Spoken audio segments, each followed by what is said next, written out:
Hola amigos de Generación Pro, feliz lunes, feliz inicio de semana. Como cada lunes y viernes tenemos programa nuevo a las 3 de la tarde. Y pues en esta ocasión vamos a abordar un tema muy interesante que nos compete a todos, que es referente al derecho para acceder a la vivienda. ¿Cuántas personas pues no tienen casa propia? Hoy en día pues medio mundo renta, sobre todo aquí en la Ciudad de México, entonces va a estar muy interesante. Y para hablar del tema nos acompañan Emanuel, Daniel y David. Muchas gracias chicos por acompañarnos y pues platíquele a la audiencia de Generación Pro pues a qué se dedican, qué les gusta y sobre todo por qué les interesa participar en este espacio del canal del Congreso y de Radio Congreso. Emanuel. Hola, muy buenas tardes a todos. Antes que nada, justo agradecer a Generación Pro y a Canal del Congreso por la invitación y por el espacio que han abierto a los jóvenes. Sin duda alguna creo que es una experiencia a la cual muchos no se imaginaban estar y la estamos viviendo y más que nada aprovecharla, y estoy seguro de que muchos la han aprovechado y se han llevado conocimientos y buenas amistades de aquí. Ah, sí, eso sí, siempre hay muy buenas amistades y sobre todo una buena plática entre jóvenes de temas tan interesantes. Gracias. Daniel. Bueno, Paola, también te agradezco a ti y le agradezco al canal del Congreso, a Radio Congreso, por este espacio con mis compañeros que, bueno, nos tenemos conociendo ya algunas generaciones de 10 por México, y agradecer pues la oportunidad de hablar de este tema tan importante, tan necesario y sobre todo también es muy complejo.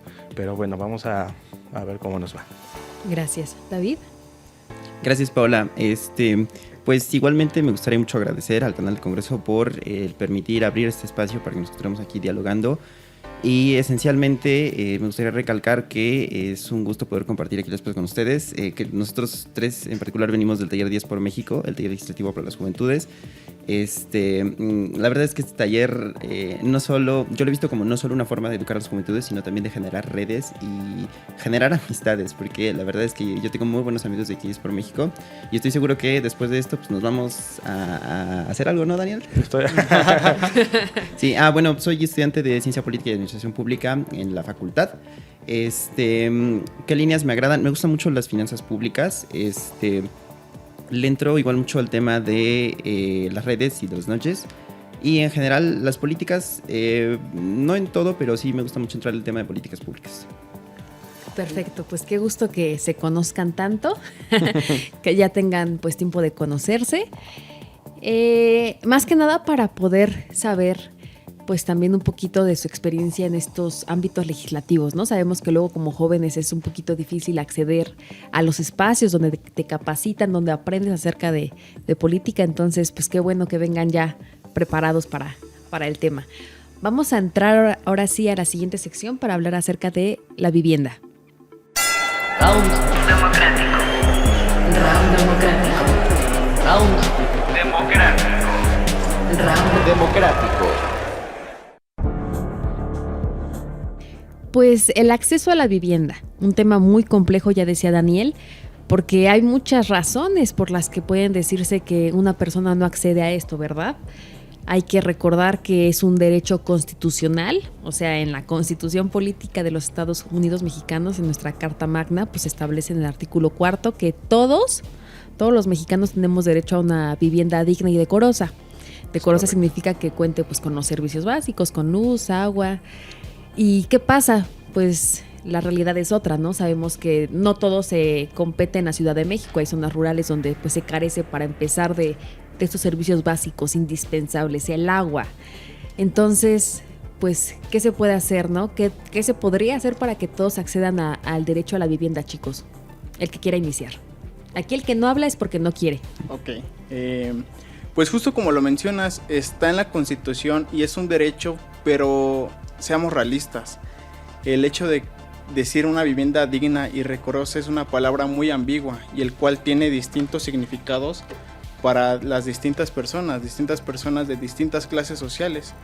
Como lo mencionaste, en las zonas rurales no encontramos estas facilidades que tienen las zonas urbanizadas. No encontramos las mismas condiciones de vida ni la misma seguridad, y por eso es que ha sido una crisis la cual se ha venido generando ya desde hace generaciones, desde hace años. No es una problemática que tengamos apenas hoy en día. Y es que a lo mejor hoy en día se habla un poquito más de esto porque pues como jóvenes sabemos que somos la generación sin trabajo, sin vivienda, sin pensiones, sin nada, ¿no? Sí. Antes era, o se decía que era más fácil acceder a la vivienda. Los papás, los abuelitos, pues era más común que te dejaran una casa, por ejemplo. Ahorita, pues, si bien te va, te dejan algún cuartito para que tú construyas, cosa que también es complicado, ¿no? Entonces, ¿qué tanto se tiene que decir de este tema? No sé ni siquiera por dónde empezar porque es bastante complejo. Ustedes, por ejemplo, están aquí en la Ciudad de México, ¿ustedes rentan? ¿Sus familias rentan? Bueno, en mi caso en particular no soy aquí de la Ciudad de México, yo soy de allá de Toluca, en el Estado de México, y a veces no necesitamos irnos a zonas rurales para ver que no hay agua, que no hay electricidad. Justamente hay colonias en Toluca en los que no existen estos servicios y pues no puede ser posible, ¿no? Que siendo la capital del Estado de México pues sufra de estos problemas. Bueno, también mencionar que no solo el artículo 4 constitucional habla sobre la vivienda digna, también los derechos humanos, ¿no? El derecho a una vivienda adecuada pues fue reconocido como parte del derecho a una vida adecuada en el artículo 25 de la Declaración Universal de los Derechos Humanos en 1948. Entonces, ya están visibles, ya los tenemos desde hace mucho tiempo atrás. Entonces, necesitamos pues darle verdaderamente un auge, de darle la importancia que se merece, ¿no? Y porque es un derecho, no solo es como un derecho mercantil, de que ya solo se ve como negocio, no, es un derecho humano y eso hay que entenderlo bien.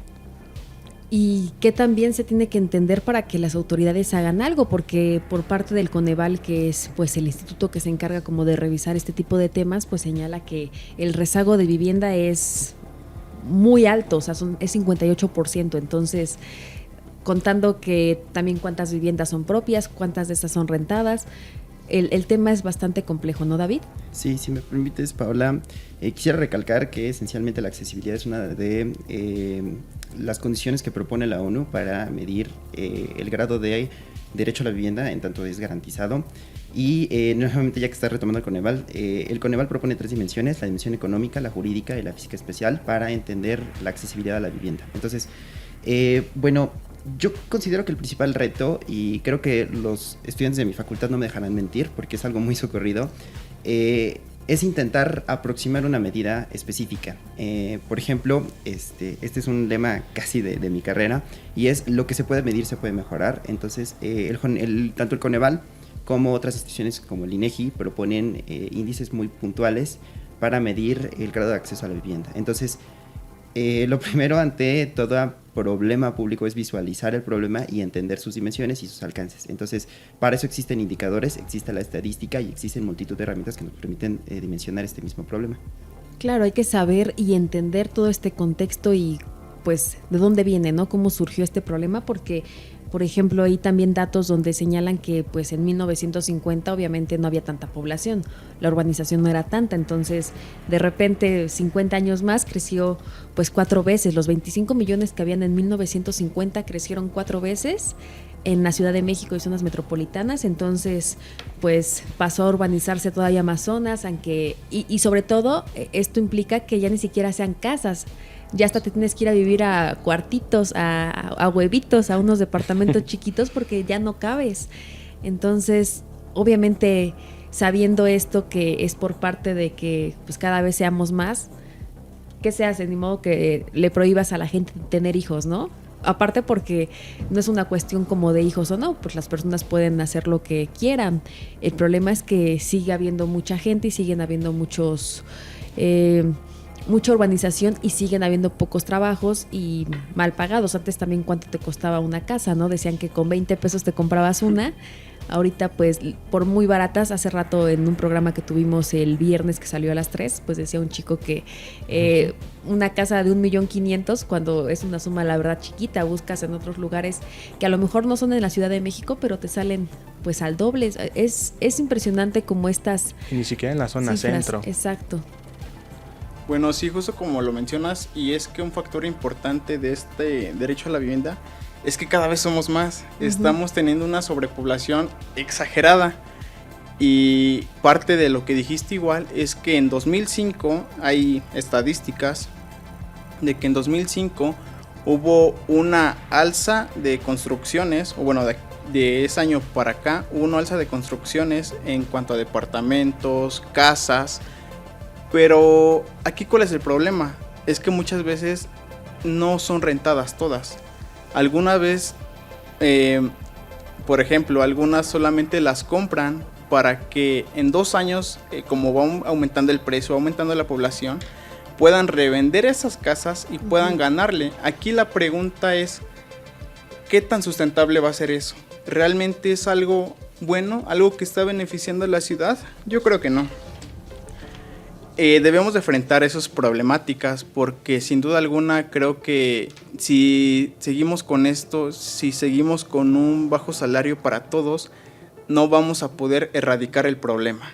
Claro, y salarios bajos, salarios sin prestaciones, ya no cotizas. Ya en muchos trabajos, si te dan seguro de gastos médicos pues básicos para que acudas al IMSS, ya es como una ganga y el trabajo que necesitas agarrar, sí, porque sí, ajá. Entonces, pues para cotizar, luego para poder ahorrar para la pensión, o sea, viven al día. No es como que alcance. Aquí hay muchas cifras donde tuvimos la oportunidad nosotros de platicar con el CONAVI, con el INVI, donde mencionaban que pues necesitas ganar 5 veces más del salario mínimo para poder hacerte como de, aunque sea de un departamento. ¿Cuántas personas tienen derecho a 5 salarios mínimos? O sea, se está entendiendo que el salario mínimo es lo que gana la mayoría de la gente. Sí, y mencionabas al principio, si bien te va, te la van a heredar, ¿no? El de Cuyus hará su testamento y pues si saliste bien y si no, pues ni modo. Ahora, si no te toca nada dentro del testamento de la herencia, cada vez te tienes que ir más lejos, más caro y más chiquito. Entonces, de repente yo de Toluca, de repente voy a Ixtapan y voy sobre la carretera, veo las extensiones de tierra y digo, ¿cómo que pues hay muchos y no hay lugar donde poner las casas? Si aquí hay un buen de tierra, ¿no?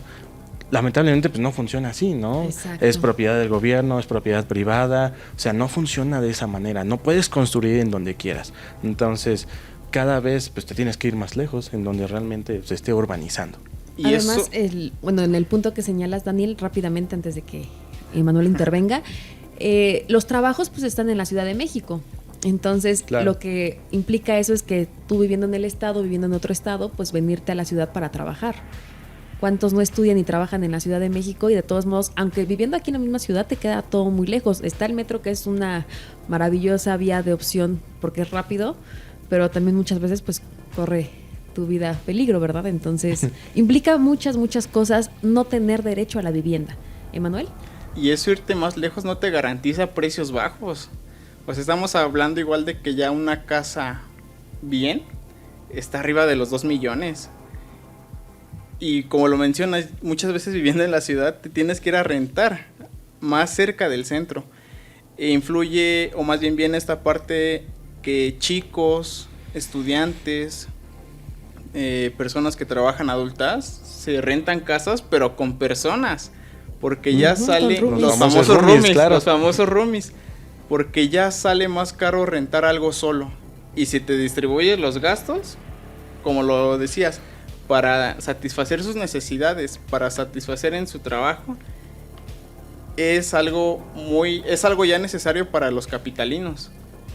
Claro, y en el punto de que digas, bueno, me hago mi guardadito, porque sí le hice caso a mis papás cuando era chiquito y que me decían que ahorrara. Un mal error que yo creo que medio mundo hizo, ¿verdad? Incluyéndome a mí. Y bueno, ya, consigues medio dinero para pagar el enganche de una casa. Necesitas pues un crédito hipotecario. Las tasas de interés, ¿cuánto están? Es que, bueno, si me permites, Paula, yo creo que el problema esencialmente radica en el dinero. Y no tanto en el sentido del valor real del dinero. Veámoslo de esta forma. Ya anteriores crisis han sucedido que se deben debido a la financiarización. Entonces hay que entender, y esto se lo voy a retomar al profesor Jason, espero que me esté escuchando porque lo voy a citar. En un coloquio se nos comentó que a la vivienda se le está dando valor de cambio, no valor de uso. Y es un valor de cambio especulativo. Y la vivienda se está transformando en una inversión, cuando realmente una vivienda pues es una necesidad básica y primaria de todo ser humano. Entonces, el querer no solo comercializar, ya estamos hablando de ver un futuro financiero en un elemento esencial para la vida como es la vivienda, nos está llevando a una crisis. Y eso me remonta a lo siguiente, y es que un montón de economistas coinciden en que la siguiente gran crisis que va a llegar a México y que va a originar evidentemente un efecto cadena para otras crisis es el mercado inmobiliario, porque el mercado está creciendo a un ritmo espantoso. Estamos teniendo una superinflación que está injustificada porque realmente no refleja el valor real de las propiedades que su valor alcanza un valor que sobresale por muchísimo del valor adquisitivo de los salarios. Entonces, la vivienda está creciendo a un precio, está creciendo en sus precios de una forma desmedida, y ese mismo crecimiento la va a llevar a un momento al quiebre total, porque eventualmente la burbuja tiene que reventar. Entonces, bueno, a mí se me ocurrió preguntar en cierta ocasión, ¿y no sería conveniente esperar a que reviente la burbuja y comprar una casa a muy buen precio? Y me llegaron a comentar en ese mismo coloquio que sí suena como una opción viable, pero el problema no es nada más la vivienda, porque si esa burbuja revienta, estamos hablando de una crisis que no va a tener fin. Porque, por ejemplo, en España sucedió exactamente lo mismo que está pasando en México. En España jamás hicieron nada para detenerlo, y cuando reventó la burbuja, o sea, un montón de gente se quedó en la calle. Gente que perdió sus ahorros, gente que perdió sus pensiones. Entonces, sí, a lo mejor nosotros como jóvenes bien precariados vemos la idea de comprar una casa a gran valor al suceder una crisis, y a lo mejor apoyaríamos la crisis, pero hay que ver la cara entera del problema. Y es que si esa crisis se da, no hay vuelta atrás. Es algo que va a costar, ya no diría yo el bienestar humano, sino vidas enteras, porque es la vida de personas de quienes estamos hablando. Claro, hay muchas veces que hasta dicen, bueno, ¿para qué compras una casa a renta? De todos modos eres joven y te gusta viajar. De todos modos te vas a morir, no te vas a llevar nada. Personalmente, para mí no es una opción. No Claro. sé ustedes. Mira, voy a retomar lo que dijiste, David, sobre no es necesario irnos hasta el otro continente. Creo que ya vivimos una crisis muy pesada en 1994. Bueno, vivimos los mexicanos, yo todavía no nacía. En 1994, pues en el diciembre negro, ¿no? ¿Cuántas personas también no perdieron sus casas? ¿Cuántas personas no perdieron su dinero, sus ahorros? Estaban pagando carros, casas, préstamos del Infonavit, del IMSS, ¿no? Del ICEMIM. También fue un caos impresionante. Y bueno, digamos, pues el gobierno nos apoya. Hay programas. El INVI, por ejemplo, está aquí en la Ciudad de México, donde puedes solicitar el apoyo para que te financien pues un depa, ¿no? Está muy cool la mensualidad, son 1,000 pesos. 1,000 pesos al mes por pagar tu casita, y dices, hasta a lo mejor la rento y, y saco sí, para pagarla, ¿no? 1,000 pesos en 100 años, ¿no? Pero obviamente, ¿cuántos requisitos te piden? Y sobre todo, ¿qué tipo de gente necesita ser para poder acceder a estos servicios, ¿no? A estos programas sociales. También hay que recordar que se hacen en pro de los más vulnerables. Entonces, ¿qué opciones tenemos? ¿Cuál es como la vía más viable, valga la redundancia, para poder acceder a una vivienda? ¿David? Sí, si me permites, es que el querer pensar en créditos nada más nos remonta a lo mismo. Recordemos que el crédito es parte del mercado financiero, tal como lo es la especulación de los valores de la vivienda. Entonces, el querer solucionar un problema que se está dando por financiera, ¿no? Bueno, por hacer financiera la vivienda, estamos queriendo solucionarlo haciendo financiera también la forma de acceder a la vivienda. Entonces, bueno, por un lado el crédito es una forma muy buena de acceder a ello. Yo creo que la inmensa mayoría de los mexicanos pueden tener una casa gracias a el Infonavit, por ejemplo, o gracias al Fobiste. Pero, bueno, esencialmente para empezar, para acceder al crédito se necesita uno tener, pues, tener un trabajo formal. Otro problema para México. 2, se necesita tener cierta antigüedad para poder tener buenos puntos con el Infonavit. No sé si se llamen así, con el Fobiste. Se necesita también, tener solvencia económica y tener cierta seguridad. Recordemos, y sobre todo ahorita con el tema laboral, seguridad económica y seguridad de ingresos, como que las rentas de los mexicanos y las mexicanas no dan para ello. Entonces, la intervención del gobierno quizás suene como una buena medida, pero quizá el crédito no sea la mejor opción porque nos remontaríamos al mismo problema. Entonces, valdría la pena explorar otro tipo de opciones.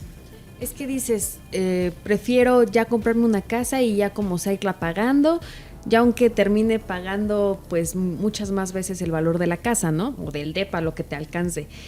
Un depa de 3 millones que te llegues a comprar te va a terminar saliendo al doble o al triple, pero dices, bueno, ya tengo uno, ¿no? Obviamente esto, como dices, alimenta más esta crisis, pero pues entonces, ¿qué otra opción tenemos? Porque... o sea, el problema es que el pagar renta toda la vida es algo que no se debería de hacer, porque, o sea, de acuerdo con la encuesta nacional de vivienda que maneja el INVI, pues, o sea, más del 61% de los ingresos de los mexicanos se nos va en rentas. Claro. Entonces dices, o sea, o cómo no, como dicen, bueno, ya agarramos a un roomies, ¿no? ¿Quién quiere irse a vivir conmigo? Creo que también todos buscamos como nuestra autonomía y nuestra paz mental. Eso también implica muchas y desencadena muchos problemas también luego mentales de la gente. Ya tenemos muchísima ansiedad y bueno, ahorita también que estabas comentando, David, de que hay mucha crisis en esta cuestión laboral, pues para recordar también que ni siquiera es como que seamos muy estables. O sea, pasó la pandemia y vimos que así se fueron los trabajos, así se fue la vida, así se fue la salud. Entonces no es como que podamos garantizar que ya porque tenemos trabajo siempre lo vamos a tener. Entonces también cómo te vas a embarcar a sacar un crédito o a ahorrar, pensar que ahorras para la vivienda mientras tienes que ahorrar también para la vejez, pero también para vivir al día. Claro, suena bien en lo de los roomies cuando eres estudiante. Suena de maravilla y te hace un gran favor, ¿no? De que se dividen los gastos para la renta, para la comida, para todo lo que se necesita.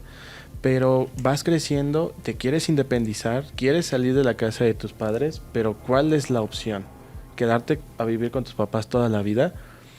Pues igual y puede ser una opción. ¿Por qué? Porque si no vas a hacer más casas, más lejos. Realmente es algo impresionante.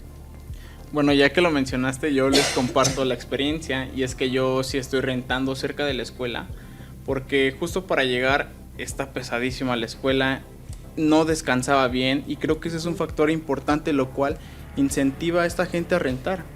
El hecho de que ellos se sientan bien consigo mismos, el hecho de pasar tráfico, no sé cuántas horas pasen de su vida en el tráfico, yo me ahorro muchísimo todo eso, y pues aparte, por fortuna, lo pagan mis papás, no es como un gasto que sienta yo. Claro. Pero como lo mencionas, conforme va pasando el tiempo, te va entrando esa idea de ya independizarte, de ya tú con tus propias cosas, pero volvemos a lo mismo. El tiempo pasa y la problemática sigue aumentando. No va a haber algo que le dé como un retroceso. Como lo decía David, quizá cuando explote la burbuja. Pero ese quizá, ¿en cuántos años va a pasar? ¿Y qué es lo que te garantiza que ya que haya pasado eso, realmente bajen los precios? ¿Y qué tanto van a bajar?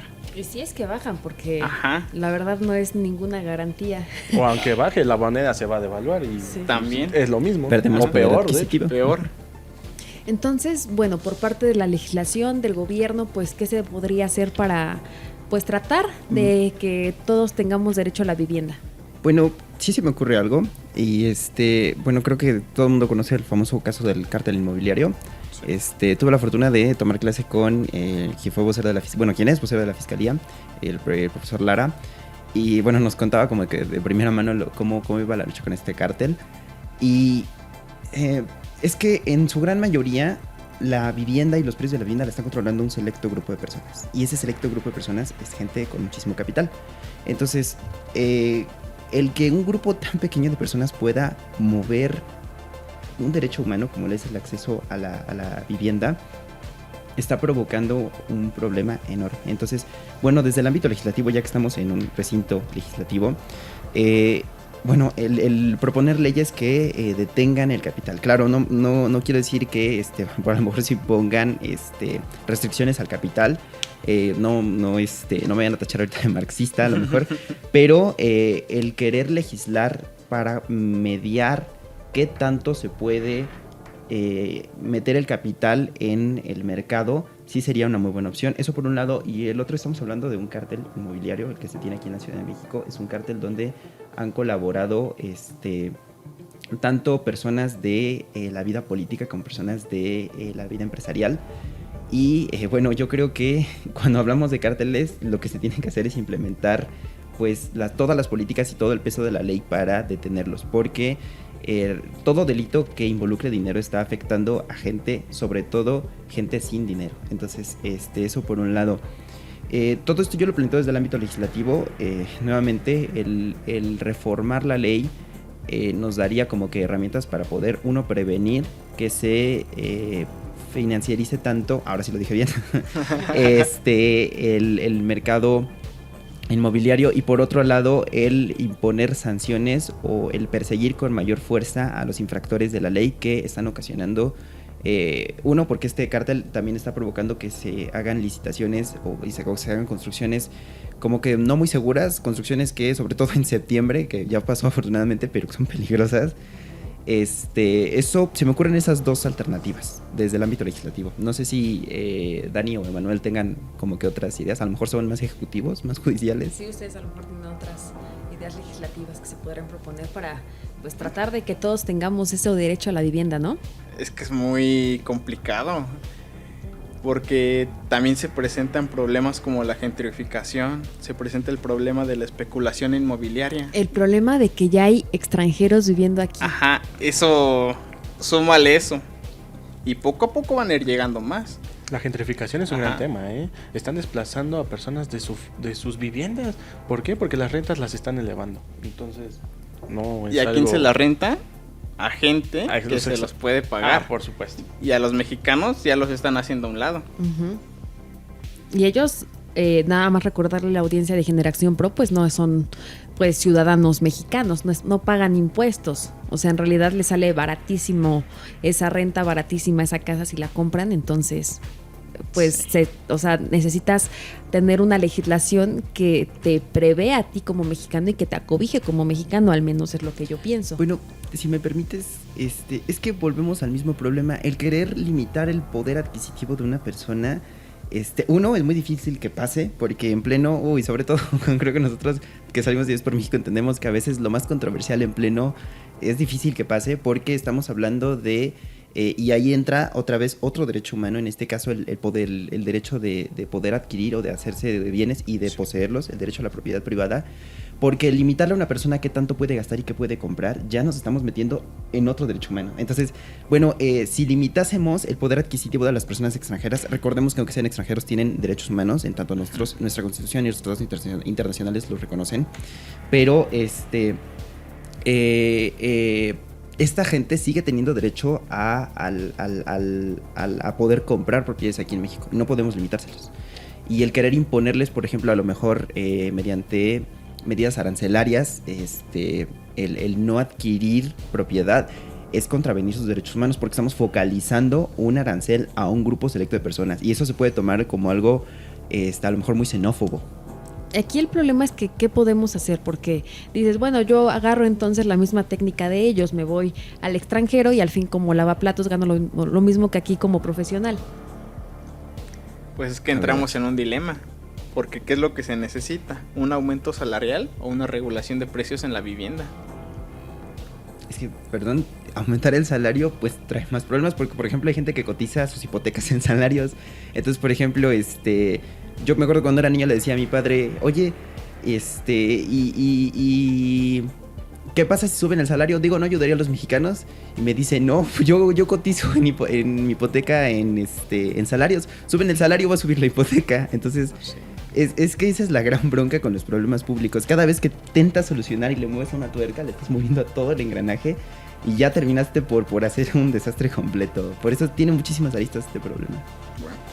Aunque bueno, si un joven quiere o cualquier persona quiere sacar una casa, retomando como los consejos o los tips, pues la gente o nuestros padres, nuestros abuelos pues sacaron sus casas de la forma en la que se está haciendo este problema, ¿no? A través del IMSS, a través del ICEMIM, a través de estas instituciones. ¿Y qué es lo que tenían? Buen buró de crédito, sea, tenían bien manejada y bien controlada su tarjeta de crédito. Entonces, pues, aún así, si todavía no hay solución para este problema, ¿qué le podemos decir a nosotros los jóvenes? Sí, puedes tener una tarjeta de crédito, págala a tiempo, por favor, para que no te afecte, para que después, no solo en una casa, sino también puedas comprarte un carro, puedas comprarte pues más cosas. Entonces, pues yo creo que eso es un tip que le daría a nosotros los jóvenes de sean responsables con sus tarjetas, pues sí, que sean responsables. Y además, yo por ejemplo, le comenté a mis abuelos que les pregunté a mis abuelos qué hicieron para conseguir la casa en donde pues ahorita estoy viviendo con ellos, y me dijeron sobre todo como el sacrificio, ¿qué sacrificaste? Sí. Y ellos me decían que pues tener una casa te incluye en no ahorrar en otras cosas. O sea, no puedes ahorrar, no puedes irte de vacaciones, no puedes darte ese lujo. ¿Por qué? Porque pues el salario no alcanza, ¿no? Entonces si tienes que pagar la casa, ¿no? Porque si no, te caen los intereses, y si no, pues bueno, entras a buró y es un problema salir. Entonces, es complicado.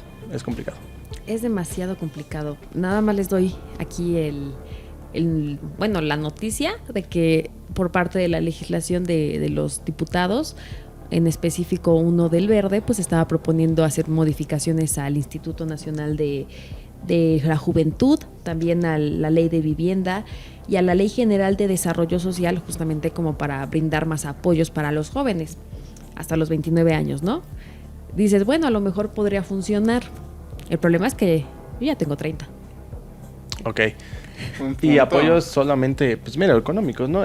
Lo que decías tú, David, que el problema radica en el dinero, solamente en el dinero, ¿no? Entonces estos apoyos solo son pues, económicos, ¿no? Uh-huh. O sea, pero no hay ni siquiera una educación económica, no te dicen, claro, bueno, así funcionan los intereses, así funciona el pago capital, ¿no? Así funciona. No sí, tú sacas una tarjeta de crédito porque fue la que te dieron afuera de la plaza que ibas pasando, y no porque viste que te convenía, porque te da tantos puntos porque la uses tantas veces, o no te cobran anualidad. De repente la sacas y ya te llegan un buen de cositas que no tenías contemplado porque no tienes esa educación financiera para saber, claro, pues cómo cuidar tu dinero. Y hay que recordar que el dinero pues es bien difícil tenerlo, obviamente gastarlo, vuela, pero para adquirirlo. Ahora, otro problema que, por ejemplo, mis abuelos me comentaron es de que la casa, pues te la entregan sin bienes. O sea, tú tienes que ir amueblando tu casa, y eso también es un gran gasto. Entonces, no es tan sencillo. Sí existen yo los tengo conocido como loft, pero solamente los rentas, ¿no? Solamente los rentas. Estos loft, creo que es intrínseco la palabra, ya vienen amueblados, pero las rentas están al menos que allá en Toluca o en Metepec, 12,000, 10,000 al mes, 15,000, pues es bastante dinero, ¿no? Entonces, pues no tienes la solvencia económica para pagarlos. Claro, desafortunadamente el tiempo ya se nos está acabando de esta sección, ¿no? Del programa. Okay. Entonces, brevemente para la audiencia de Generación Pro, pues, ¿qué se pueden quedar de tarea? Un minutito cada quien nada más. ¿David? Bueno, yo quiero lanzar, y esto es un consejo, y es que las rentas, si bien son una forma muy útil de acceder a la vivienda, hay rentas, entiéndase, por el pagar el alquiler, no rentas de ingreso, nunca debe verse como una solución a largo plazo, en tanto que estás pagando por algo que nunca va a ser tuyo. Es decir, tú puedes vivirte pagando el alquiler, y cuando llegues a la vejez y a lo mejor no tengas tu pensión, no tienes dónde caerte muerto. Entonces, las rentas fuerzas son para trabajar. Sí. Entonces, el querer ver la vivienda como una forma de inversión no es malo. El querer verlo como una forma de inversión financiera sí lo es. Porque recordemos que a lo mejor un anciano, una persona ya de la tercera edad, piénsese que a lo mejor lo puede rentar como un Airbnb, y le puede servir como una forma de sustentarse ya en la vejez. Pero a lo mejor estamos viéndolo desde la perspectiva de una persona de clase media, pero no es lo mismo esa persona que yo estoy planteando a lo mejor un capitalista con 20,000 millones en propiedades, por un lado. Entonces, la vivienda sí sirve como una forma de inversión, pero es una forma de inversión personal. Es el querer tener asegurado algo, un bien material en este caso, que te va a dar garantía de solventar nuevamente, y volvemos al eje central de nuestra discusión, el derecho a la vivienda. Entonces, lo que propuso la Cámara de Diputados me parece bastante puntual y es una medida muy esencialista, según yo lo veo, y que tiene futuro. Vaya, falta ver cómo se desarrolla. Porque estamos, nuevamente, y eso me agrada, estamos saliéndonos del sistema de crédito, estamos saliéndonos del sistema financiero, que es algo que yo, la verdad es que veo muy bien, porque el apoyo directo económico podría funcionar. Y falta ver cómo sucede, ¿no? Falta ver que lo aprueben todos, porque el Sí. problema es que no se hace ley algo nada más por la decisión de uno. El diputado Luis González Arturo pues está muy contento de presentar la iniciativa, pero el problema es que sí necesita pasa? el apoyo de todos. Sí. Además que se ejecute de la mejor manera y de una... Pues sí, que se ejecute bien. Yo les puedo comentar que sí es difícil conseguir una casa, además por lo económico, pero también por la desinformación. O sea, no es posible que ya en estos tiempos del siglo XXI no puedas agarrar tu celular, acceder a internet y decir qué consiste el Infonavit. Cómo tener, bueno, en este caso cómo tener quizás un crédito, pero pues no es posible que ahora no es que has pensado para tu casa, no. ¿Pero por qué no? Pues es que no sé. ¿Cómo que no vas a saber? Ve, métete, búscale. O sea, no es posible. Ya el internet trata de educarte financieramente lo más posible. Videos, hay tantísimas cosas en internet que no es posible que digas, no, pues no sé, y que a fuerzas tu papá te lleve de la mano, ¿no? Entonces, pues creo que eso podría ser importante, que nos informemos, que no exista desinformación, que no le tengamos miedo también a informarnos, ¿no? Sí son temas muy de adultos, pero ojo, ya somos unos adultos. Entonces, pues bueno, hay que empezar a informarnos. Ya quiero ser adulto. Ya no, ya no. Es complicadísimo y cada vez son más problemas y más gastos. Pues bueno, yo les recomiendo que abran los ojos. Realmente es una problemática la cual va a seguir por mucho tiempo. Como lo dijo Daniel, hay que informarnos. Y pues obviamente no está mal que hagan sus ahorros, que busquen formas de qué invertir, para que esto al final del día les deje algo y pues puedan llevar una vida tranquila y si se puede que tengan una propiedad. Y ya nos invitan. Ya nos invitan. El open Perfecto. house. Me gusta. Pues bueno, ya se nos acabó el tiempo de la sección. Entonces, pues ya se les quedó de tarea. Infórmense. Vean cuál es la opción más viable para poder adquirir una casa. Si se las heredan, pues mejor, pero pues ya es una realidad que ya casi no existe. Entonces, ojo. Ojo. Ojo. Vamos a ir a un corte, pero enseguida regresamos aquí en Generación Pro. No se vayan. Pues ya estamos de vuelta aquí en Generación Pro, el programa juvenil de Radio Congreso. Y pues el tema que hablamos antes del corte, por si apenas nos sintonizan, pues estuvo muy muy bueno. Les recomiendo que estén bien al pendientes de las retransmisiones. Ya saben que son lunes y viernes a las 11 de la mañana. Y si no, bueno, lo checan también en el canal de YouTube del canal del Congreso, porque el tema fue acceso a la vivienda. Entonces, sabemos que esto es un problema, uno de los principales problemas económicos, sociales, y que se habla mucho de ahorro e inversión para poder adquirir algo. Y pues bueno, ¿qué dijimos? Los invito a que nos escuchen. Ahora, en esta sección, lo que vamos a platicar es acerca de alguna iniciativa para mejorar su comunidad, México o el mundo. ¿Por qué no pensar en grande, verdad?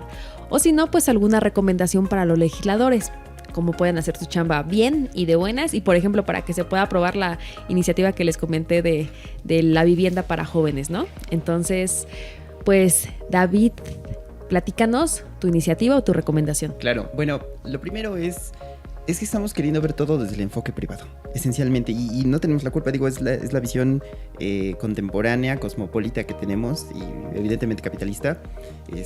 Repito, no quieran tildar mi enfoque marxista.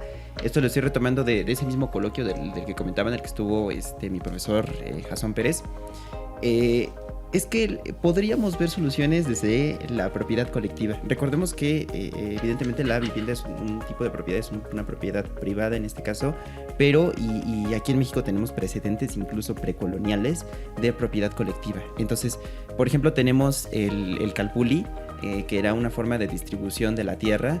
Y bueno, sin más tenemos los ejidos, por ejemplo. El ejido es una forma de propiedad colectiva. Entonces, en ese mismo coloquio, por eso lo estoy retomando, se llegó a plantear la idea, y esa idea me sacó así como que de mis casillas, me puso así impactado porque nunca había considerado ese enfoque de el querer visualizar la idea de tratar de brindar propiedad esencialmente para favorecer el acceso a la vivienda a partir de la propiedad colectiva. Y lo planteaban así: ¿por qué los estudiantes universitarios no se han puesto de acuerdo para generar complejos de vivienda que sean colectivos? Entonces, queremos verlo todo desde la solución privada. Y claro, evidentemente, por ejemplo, la idea de un roomie se asemejaría a ello, pero no deja de ser propiedad privada que está siendo arrendada. Entonces, y ojo, no solo entiéndase desde la visión de un universitario atareado, puede verse en todo tipo de acceso a la vivienda,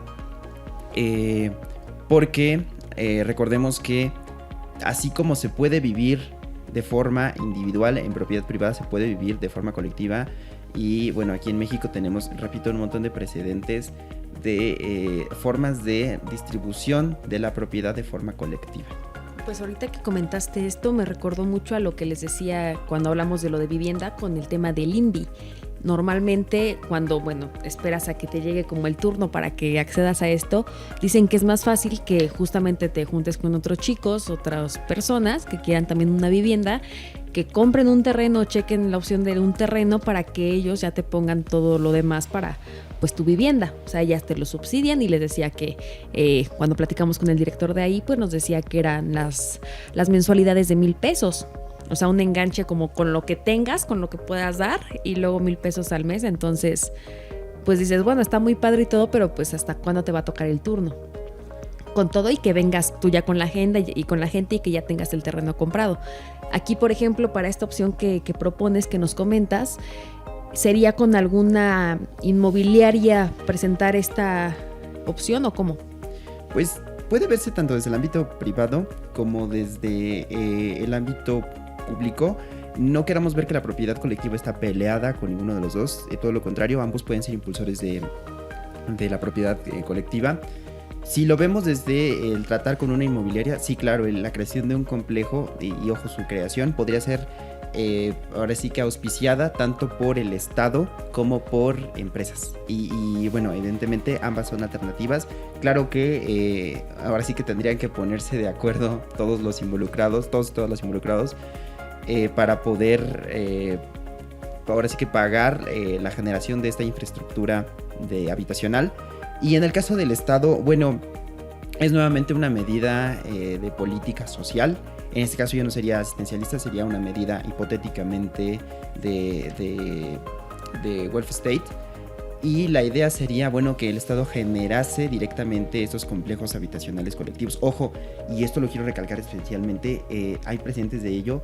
Cuando se tiende a generar un complejo habitacional colectivo para que un grupo determinado de personas vivan, tiende a convertirse en un gueto. Y eso está peligroso, porque estamos hablando de que a un grupo social, y sobre todo a un grupo social vulnerado, que son los que más les pega este problema, se le va a condicionar a una infraestructura inmobiliaria muy concreta. Entonces, yo recuerdo que, por ejemplo, en Europa, cuando se les da, y ese es un programa que me agrada mucho, se les da directamente vivienda a personas sin hogar, a cambio, evidentemente, de que, bueno, sea gente que esté todos los días laborando.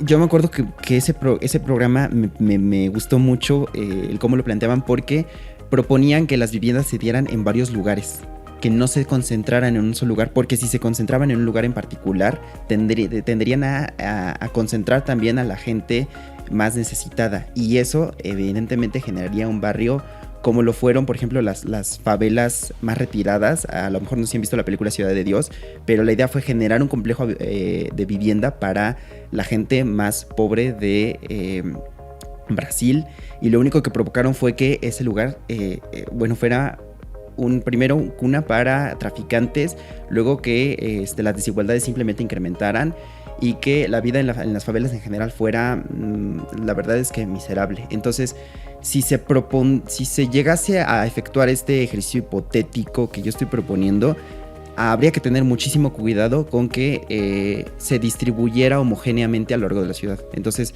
el querer concentrar la propiedad, que en este caso serviría para beneficiar a la gente necesitada de propiedad, lo único a lo que nos llevaría sería a que se concentrara y generara muchos problemas en esa zona de concentración. Vuelvo a lo mismo, un gueto. Entonces, el distribuirla sería una buena opción, porque estamos hablando de que la gente necesitada recibiría ayuda y no sería sectorizada. Es decir, sería incorporada de forma homogénea con toda la población. Eso me recordó mucho a los paracaidistas.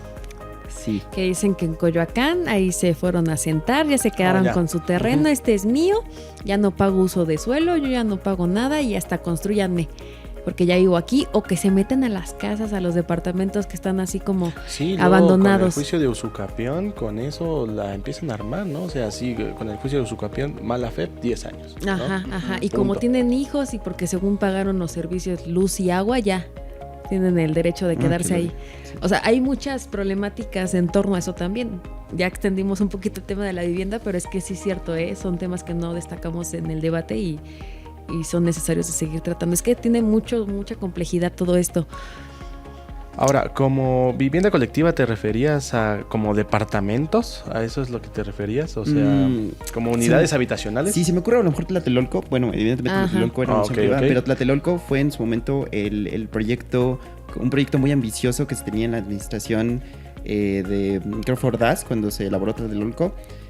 O si no, te refieres al edificio Chihuahua, ¿no? En general, es que hasta de hecho los comerciales de ese entonces de que promocionaban Tlatelolco era como que la maravilla y ven aquí a tu casa y quién sabe cuántos cuartos y la renta tan manchado que está, pero bueno, algo que cuando comentaste, creo, no sé si en Qatar o en Arabia Saudita quieren hacer, me lo voy a llamar como su propio tipo de vivienda colectiva, o sea, hacer como unidades habitacionales de forma horizontal, con kilómetros y kilómetros de estas unidades habitacionales, y justamente iba a haber como un tren el cual iba a recorrer esas unidades, y parecía un proyecto muy ambicioso. No sé, ya no investigué más, pero se me hizo muy curioso, ¿no? Igual y ellos sí tienen el espacio, ¿no? Son países muy nuevos, con ciudades muy nuevas, y tienen el desierto para hacer y deshacer, ¿no? Tú mencionabas la vivienda colectiva. ¿Aquí en Ciudad de México? No lo creo. ¿Dónde? No creo que haya el espacio. Pero... Bueno, no estamos cuestionando su debate, su iniciativa. Ya se nos acaba el tiempo, entonces más bien vamos ahora con la tuya, ¿va, Daniel? Bueno, yo creo que la iniciativa de vivienda colectiva está bien, pero yo impulsaría más el apoyo económico a los jóvenes, el apoyo que tuvieran ellos para poder conseguir una casa. Yo creo que eso, para poder obtener una vivienda en unidades habitacionales, creo que podría ser una gran opción. Y compartiendo con la idea de mi compañero David de las viviendas colectivas. Pues acaban de mencionar dos iniciativas muy buenas. Retomo la de David, que es integrar a esa población la cual está descuidada, población con escasos recursos, y los integras, más aparte de que les das alojamiento y ellos te pagan haciendo actividades, creo yo que es un gran pago. El uso de la ayuda a los jóvenes, sin duda alguna, no lo podemos hacer a un lado, porque es una problemática la cual, como se los dije, va a seguir, y no está mal incentivar a los jóvenes a que igual lo vayan pensando. Yo haría un llamado al Congreso local de la Ciudad de México, ya que ellos tienen la facultad de regular el precio de los alquileres, a que impulsen leyes públicas a favor de la vivienda propia y digna, donde también haya una regulación de costos al alquiler y realmente tomen en cuenta el salario de los mexicanos, que realmente vean la realidad a la que nos estamos enfrentando, no solo en la Ciudad de México, porque esto del derecho a la vivienda y esta crisis es global. Claro. Entonces yo haría un llamado a los diputados locales a que realmente atiendan esa problemática para que en algún momento la podamos estabilizar. Claro, todo es muy necesario, la verdad. Lo del apoyo a los jóvenes es muy amplio también, porque ¿de qué manera se les puede apoyar? Bueno, a lo mejor se les da la oportunidad de que le trabajen a Eugenio Derbez y tengan el chance de la experiencia, ¿no? ¿De eso hablamos? Bueno, No. con Derbez no. Pero, o sea, hay muchos puntos en los que hay que cuestionarnos de cómo podemos apoyar a los jóvenes, ¿no? Ahorita hay un programa muy popular ahí por parte del gobierno que es Jóvenes Construyendo Futuro, que los capacitan, les dan un dinerito por la función y si se puede después contratarlos, pues los contratan. Cosa que, bueno, en estos tiempos dices, lo que yo quiero ganar es experiencia, tener currículum, entonces pues va, jalo. Pero después si te quedas sin la chamba, pues ¿qué otras alternativas hay? Yo al menos no conozco, ¿ustedes? Por mi parte tampoco. Pues, Porque, perdón, no, prosigue. porque al final de cuentas creo que el programa, el que mencionaste, únicamente te abarca en un lapso de tiempo. Igual volvemos a esto de Un que año. Un Ajá. año, es correcto. Es como estar trabajando, que igual te tienen por contrato. Ya no es nada seguro. No, Al menos yo ahorita así lo ya veo. no hay contratos seguros, ahorita todo es freelance, aunque haya ya acabado el outsourcing, siguen sin cotizar y sigues firmando cada año y pues en cualquier momento te pueden correr porque no tienes un contrato. Sí, es muy informal. Sí. Desafortunadamente, bueno, el tiempo de la sección también ya se nos acabó, entonces vamos otra vez a otro corte para ya cerrar el programa. Pues amigos de Generación Pro, el tiempo ya se nos acabó, pero antes vamos a escuchar pues el mensaje final de nuestros invitados. Un mensaje para su familia, a ustedes la audiencia, los legisladores, para quien quieran. ¿Emanuel? Bueno, pues fue una experiencia muy grata. Pude convivir e intercambiar ideas con grandes amigos y obviamente contigo, Paula. Muchas gracias. Gracias también a mis papás. Ojalá y me estén escuchando porque me han impulsado. Y a los jóvenes que, a pesar de que es una realidad, no se desanimen. Y pues vamos a por todas porque es tiempo de jóvenes. Muchas gracias. Y somos el presente, no el futuro. ¿Daniel? Bueno, yo lo que les daría el consejo a los jóvenes, infórmense porque eso les va a dar herramientas. Ahora, valoren también, si les dejan, valórenlo, porque no fue algo sencillo de conseguirlo. Y sobre todo, busquen la grandeza, ¿no? Hay una frase que a mí me encanta, es de que la grandeza no está en un solo lugar, ni en una sola persona especial. La grandeza está donde hay alguien tratando de encontrarla. Entonces, bueno, yo también quiero agradecer a mis abuelos, a mi tío Gustavo, a mi mamá, a mi papá y a mis hermanos. Espero que les haya gustado esto y quiero agradecerte a ti, Paola, al canal del Congreso y a Emanuel y a David por esta gran plática. Y sobre todo también, bueno, hacerles reconocimiento de que le están pagando el depa la renta porque está carísimo ahorita todo. Y a tus papás, pues ahí les dices que compartan el video y que le den like. Claro que sí. David. Vale, pues quisiera pensar que el querer dirigir exhortos a las autoridades es una muy buena alternativa porque lo es. Pero bueno, ¿por qué el querer aplazar el problema a alguien más? Podemos hacer algo nosotros y se me ocurre, bueno, a toda la banda de la UNAM, del IPN, de la UAM, de la UEMEX, ustedes mejor que nadie sabe cómo hacer grilla. Entonces, ¿quién mejor que nosotros, estudiantes, para poder impulsar nuestros proyectos? A ver, si yo digo que si nosotros ahorita nos reunimos aquí en Reforma afuerita y hacemos un llamado para que se generen, tanto desde el ámbito privado como del público, a lo mejor esta forma de vivienda colectiva que yo les propongo para universitarios ahí cerquita de CEU a lo mejor, lo logramos. Yo digo que si nos lo proponemos lo alcanzamos.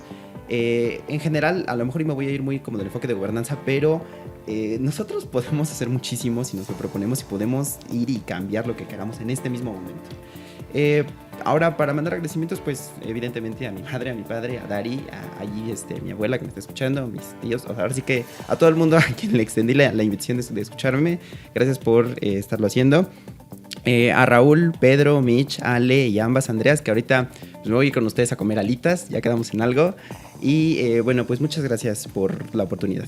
No, gracias a ti. De hecho, gracias también por el Sí. dibujo. Me hizo un dibujo, se los voy a mostrar rápidamente. De todos modos, luego subo una historia ahí en Generación Pro. Miren qué belleza. Muy, muy padre y la verdad tiene súper talento. Entonces, a seguir impulsando el talento mexicano. Muchas gracias a ustedes por acompañarnos en este espacio. Gracias. Y bueno, también agradecerles obviamente a la audiencia y al equipo de Generación Pro que siempre hacen posible pues este programa cada viernes y cada lunes. Como productora Lulu Ruiz, en los controles Cassandra Guzmán, también a nuestro chico de servicio social Ajax García, que siempre toma fotos y videos bien chiditos. Y por supuesto al licenciado Eduardo Fernández por abrir estos espacios para los jóvenes. Él es el director general del canal del Congreso. Soy Paola Salinas y nos vemos los lunes y los viernes a las 3 de la tarde. Bye. Generación Pro.